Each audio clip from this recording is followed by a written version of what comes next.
Hello everyone. திடீர் இமயமலை சென்ற ரஜினிகாந்த் இணையத்தில் வைரலாகும் ஃபோட்டோக்கள் வாங்க நேற்று பார்க்கலாம்.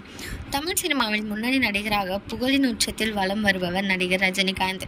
சூப்பர் ஸ்டார் என்று ரசிகர்களால் அன்போடு அழைக்கப்படும் இவர் கடைசியாக இவர் நடிப்பில் கூலி திரைப்படம் வெளியாகி நல்ல வரவேற்பை பெற்றது. சன் பிக்சர்ஸ் தயாரிப்பில் லோகேஷ் கனகராஜ் இயக்கத்தில் ரஜினி, நாகார்ஜுனா, அமீர் கான், சத்யராஜ், சௌபின் ஷாஹிர், நித்யாராம், ஸ்ருதிஹாசன், சார்லி, லுலு சபா மன்றம், கண்ணா, ரவி உள்ளிட்ட பலர் நடிச்சிருந்தாங்க.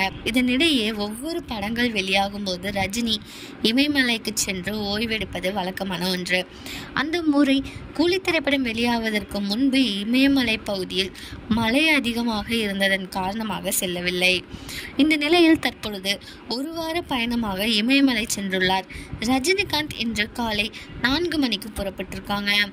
இன்று ரிஷிகேஷ் ஆசிரமத்தில் தங்கியிருக்கும் ரஜினிகாந்த் நாளை பத்ரிநாத் செல்கிறார். அதைத் தொடர்ந்து பத்ரிநாத்திலிருந்து பாபா குகைக்கு ரஜினிகாந்த் செல்ல இருக்காங்க. ஒரு வாரம் ரஜினிகாந்த் அங்கு இருப்பார் என தகவல் வெளியாகிருக்கு. இந்த நியூஸை பற்றி நீங்கள் என்ன நினைக்கிறீங்க அப்படிங்கிறத கமெண்ட்ல சொல்லுங்கள். இதே மாதிரி லேட்டஸ்ட் சினிமா நியூஸ் அப்டேட்க்கு இந்த சேனலை சப்ஸ்கிரைப் பண்ணிக்கோங்க.